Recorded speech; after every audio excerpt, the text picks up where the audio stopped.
Estimados estudiantes, les doy la más cordial bienvenida a este espacio de aprendizaje y reflexión crítica de la Universidad de los Llanos del Pacífico. Soy el profesor Eduardo Solís y hoy tengo el honor de guiarlos en la sesión introductoria de nuestra materia Lógica y Epistemología Jurídica, abordando el módulo número 1 titulado Generalidades. El propósito de este encuentro no es únicamente repasar conceptos mecánicos, sino cuestionar las bases del conocimiento que rigen nuestra práctica forense y de toma de decisiones. A lo largo de esta presentación, analizaremos cómo el derecho no se reduce a un frío catálogo de normas estatales, sino que se erige sobre un riguroso cimiento científico, lógico y metodológico que garantiza la seguridad jurídica y la justicia de nuestras sociedades. Los invito a que me acompañen con una mirada atenta y reflexiva a lo largo de este recorrido pedagógico. Bienvenidos. Un espacio de reflexión crítica. Para iniciar, debemos reconocer que el estudio del derecho ha transitado históricamente en una constante tensión dialéctica. Por un lado, tenemos las urgentes exigencias de la praxis judicial diaria y por el otro, la imperiosa necesidad de consolidar un estatuto epistemológico sólido que justifique el carácter verdaderamente científico del saber jurídico. Frecuentemente se cae en el error de concebir el ordenamiento legal como un mero conjunto de mandatos arbitrarios u opiniones coyunturales del legislador de turno. Frente a este reduccionismo, nuestra asignatura los invita a explorar el derecho desde su dimensión más rigurosa. Allí, donde convergen de manera armónica tres pilares fundamentales que operan en constante simbiosis: la ciencia jurídica, que aporta el marco teórico y descriptivo; la lógica, que actúa como garante de la racionalidad y proscribe la arbitrariedad; y la epistemología, que se instituye como el órgano de control de calidad sobre el conocimiento del jurista.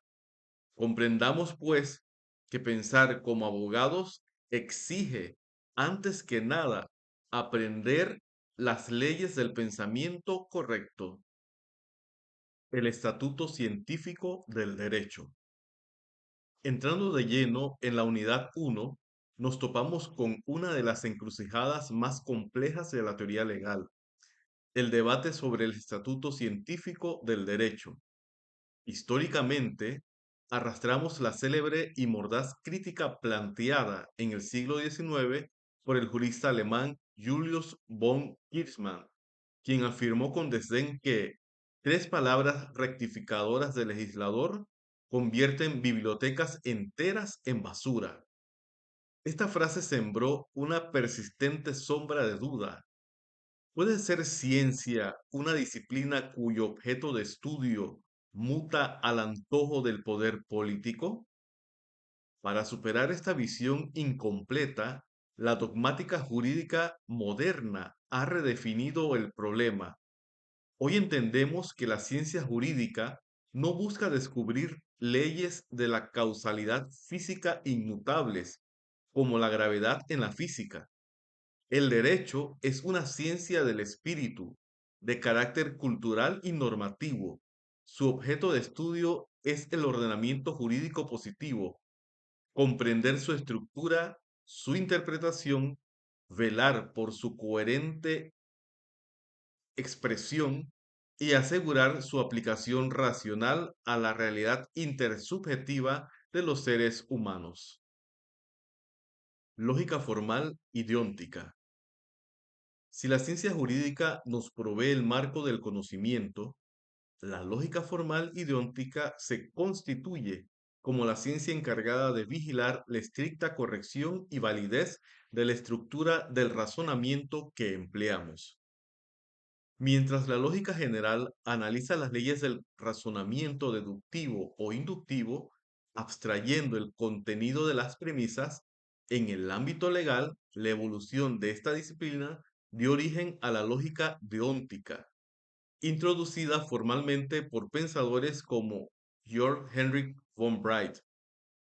La lógica deóntica no se rige por el clásico binomio de verdadero o falso, propio de la naturaleza, sino bajo los operadores de las modalidades de la conducta humana, que son lo permitido, lo prohibido y lo obligatorio. Para cualquier juez, fiscal o litigante, la lógica es una herramienta de control de la racionalidad. Un silogismo de subsunción o una argumentación jurídica solo serán sólidos si el paso de las premisas a la conclusión es lógicamente necesario, libre de contradicciones y respetuosos de los principios de no contradicción y razón suficiente.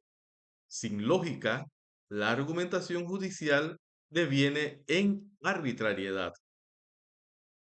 Epistemología jurídica. Fiscalización del saber. En la cúspide de nuestra primera unidad encontramos la epistemología jurídica.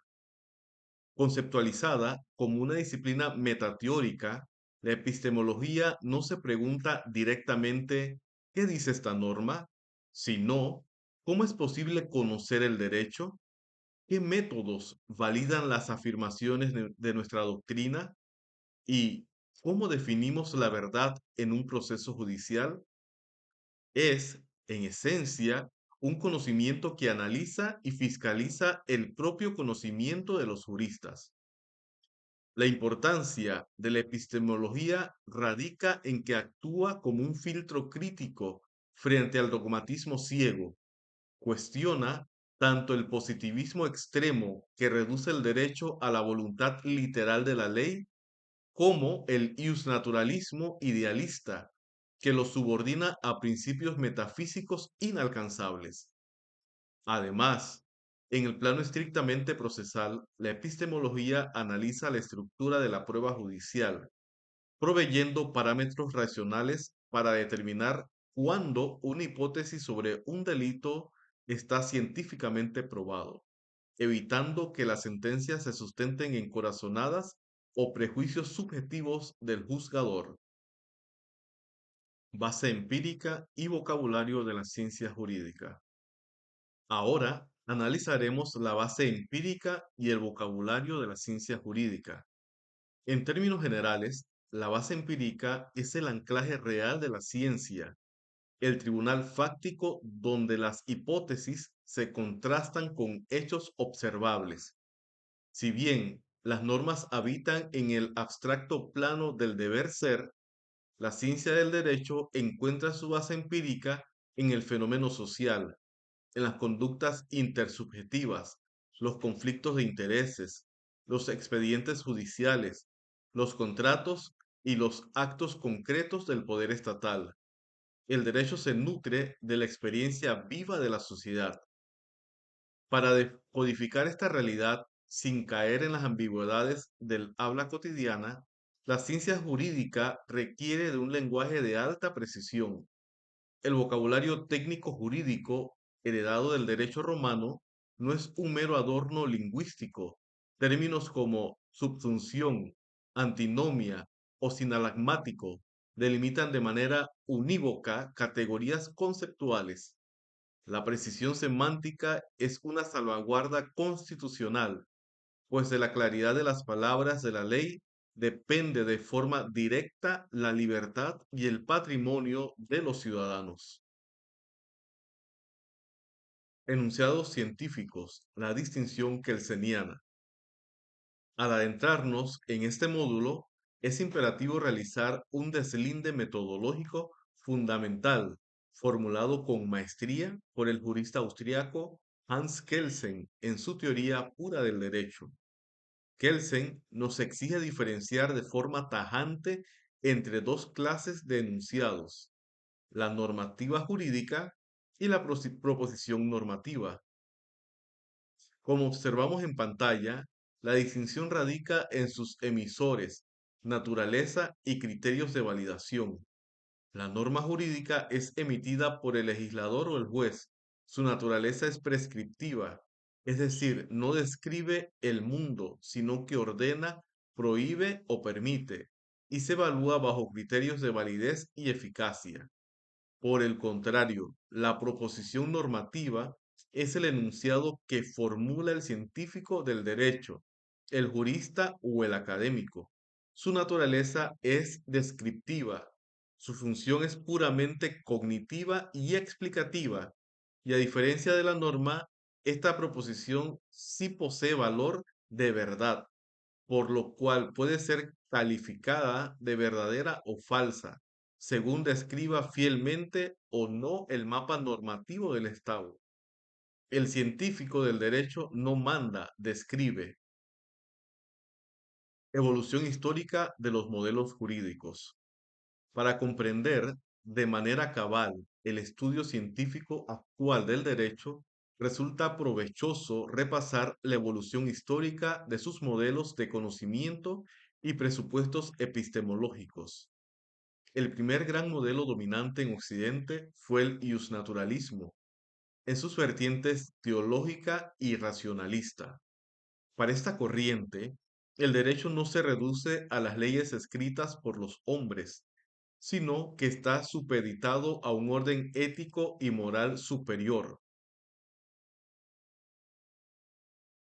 Bajo esta premisa, una ley positiva dictada por el soberano que contradijera el derecho natural no era considerada verdadera ciencia, sino una corrupción de la ley. En el siglo XIX, bajo el influjo del auge científico, se consolida el positivismo jurídico. Esta corriente propuso una ruptura epistemológica radical. El único objeto de la ciencia del derecho es el derecho positivo. Es el derecho puesto por el ser humano. El positivismo aisló las valoraciones morales de la descripción técnica.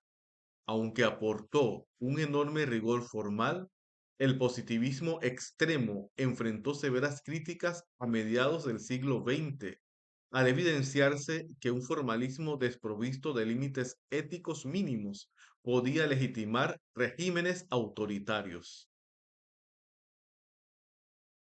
Teoría tridimensional del derecho de Miguel Real. La superación contemporánea de estos reduccionismos metodológicos se ha estructurado a través de la célebre teoría tridimensional del derecho, formulada de manera sistemática por el jurista brasileño Miguel Real. Esta perspectiva epistemológica fundamental sostiene que el derecho es un objeto de conocimiento complejo, que no puede ser aprendido de forma integral si se le analiza únicamente desde una de sus dimensiones aisladas, ya sea el formalismo normativo, el fáctico sociológico o el ético axiológico. El fenómeno legal es de forma simultánea hecho, valor y norma. Estas tres dimensiones coexisten de manera interactiva y dialéctica en cada una de las manifestaciones concretas de nuestro ordenamiento jurídico. No se trata de tres facetas separadas, sino de una unidad indivisible en la práctica profesional del operador del derecho. Desafíos en la era de la transdisciplinariedad. Finalmente, al proyectarnos hacia el siglo XXI, la epistemología jurídica se enfrenta al quiebre definitivo de los aislamientos metodológicos tradicionales. Hoy en día, la transdisciplinariedad no es una opción académica opcional, sino una imperiosa exigencia de supervivencia científica para el derecho.